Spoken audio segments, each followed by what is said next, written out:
दिल दहला देने वाली क्राइम स्टोरीज के लिए subscribe to the crime show by Khooni Monday. Bell icon दबाना मत भूलना। 1977 कैलिफोर्निया की जेल में लॉरेंस बिटकर और रॉय नॉरिस नाम के दो आदमी पहली बार मिले। लॉरेंस को रॉबरी के जुर्म में पकड़ा था और रॉय को असॉल्ट के केस में। दोनों बहुत जल्दी दोस्त बन गए और दोस्त बनने के बाद उन्हें यह समझ आया कि वो दोनों एक ही तरीके से सोचने वाले लोग थे और एक ही तरह का इंटरेस्ट शेयर करते थे, और वो इंटरेस्ट था टीनेज लड़कियां। जैसे जैसे उनके दिन उस जेल में बीतते जा रहे थे, उनकी दोस्ती और गहरी होती जा रही थी। वो अब डिटेल में प्लान बनाने लगे थे कि वो कैसे लड़कियों को किडनैप करेंगे और फिर उन्हें टॉर्चर करेंगे।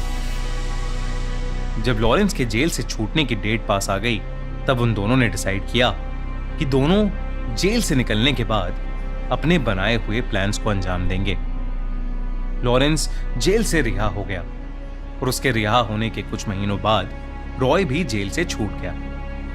रॉय जेल जाने से पहले एक इलेक्ट्रिशियन का काम कर रहा था और जेल से छूटने के बाद वो अपनी मॉम के साथ जाकर रहने लगा था और वापस इलेक्ट्रिशियन का काम करने लगा था।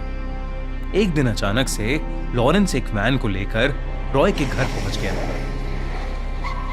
और उसे याद दिलाने लगा कि उन्होंने जो प्लान्स जेल में बनाए थे वो अब एग्जीक्यूट करने का टाइम आ चुका है। ये प्लान्स क्या थे और उन दोनों ने मिलकर ऐसा कौन सा रोंगटे खड़े कर देने वाला क्राइम किया था, ये जानने से पहले थोड़ा दोनों की साइकोलॉजी समझते हैं। लॉरेंस के पैदा होते ही लॉरेंस की मॉम ने उसे अडॉप्शन के लिए एक ऑर्फनेज में दे दिया था।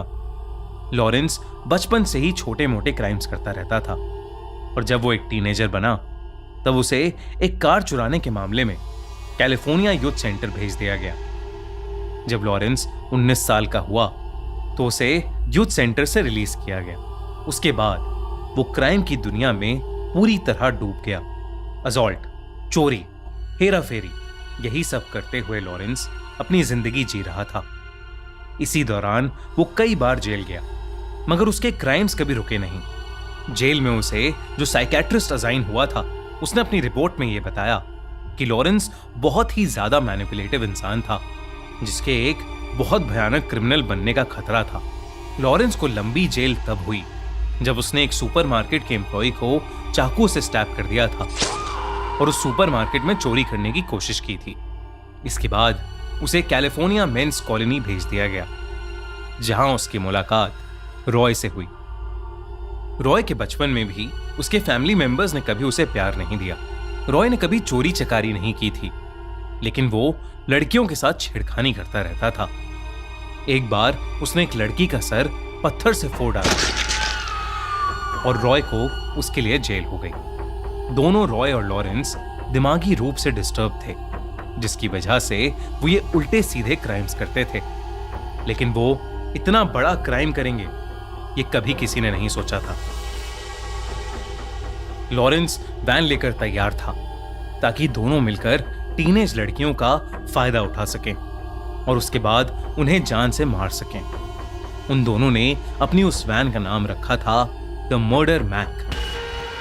सब कुछ रेडी था, प्लान भी बिल्कुल तैयार था, मगर दोनों को पहले अपने प्लान को एक्सपेरिमेंट करके देखना था। इसीलिए उन्होंने कुछ 5 महीनों के अंदर अंदर 20 लड़कियों को पटाया। लेकिन उन्होंने उन लड़कियों के साथ कुछ नहीं किया। ये सिर्फ एक प्रैक्टिस रन था ताकि वो शहर के कुछ ऐसे स्पॉट्स ढूंढ सकें जहां कोई आता जाता ना हो। जब रॉय और लॉरेंस को समझ आ गया कि उनका प्लान काम कर रहा था, तो उन्होंने अपना आखिरी स्टेप एग्जीक्यूट किया। उन्होंने एक टूल बॉक्स रख लिया था जिसके अंदर लड़कियों को टॉर्चर करने का सामान था। टेप, स्क्रू ड्राइवर, चाकू, सिजर्स, रस्सियां। इसके अलावा उस टूल बॉक्स में एक कैमरा और टेप रिकॉर्डर भी था ताकि वो ये सब रिकॉर्ड कर सकें।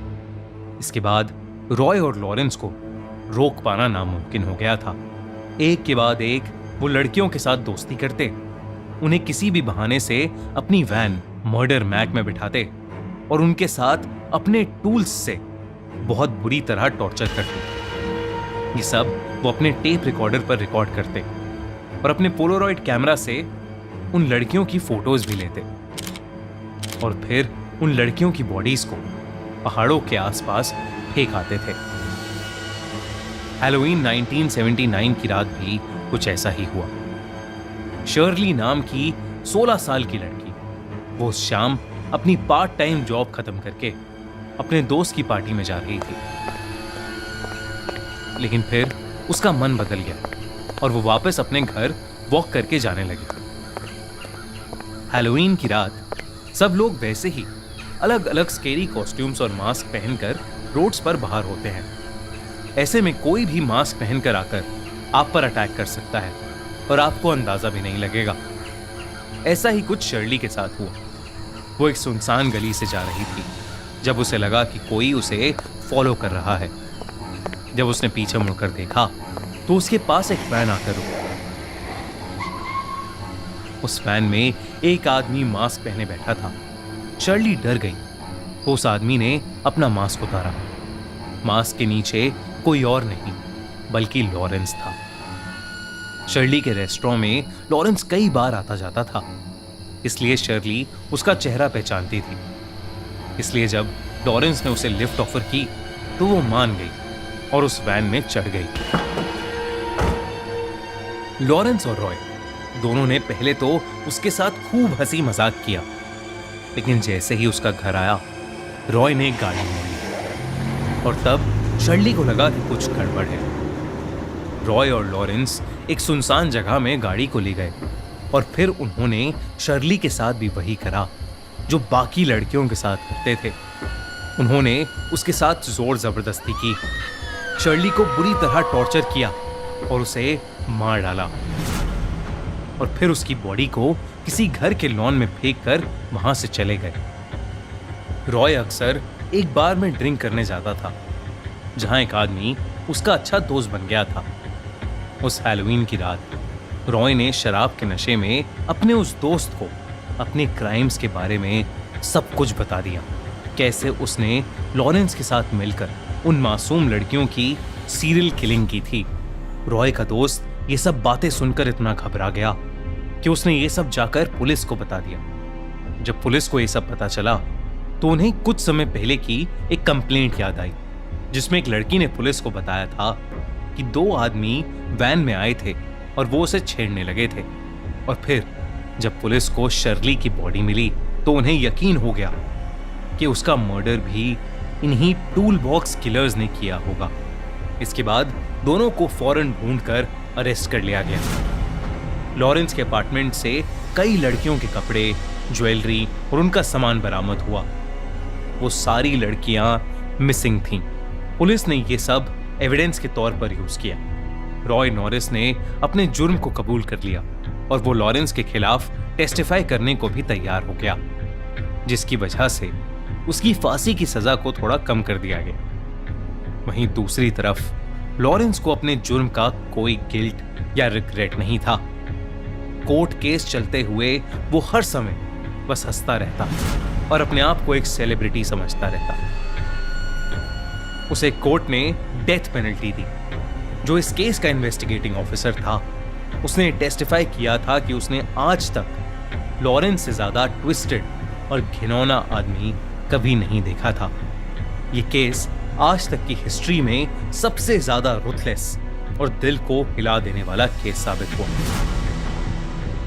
अगर आपको ऐसे ही और इंटरेस्टिंग केसेस के बारे में जानना है तो हमारा channel the crime show by Khooni Monday subscribe करिए और लेटेस्ट वीडियोस की नोटिफिकेशंस के लिए बेल आइकन को प्रेस करना ना भूलें।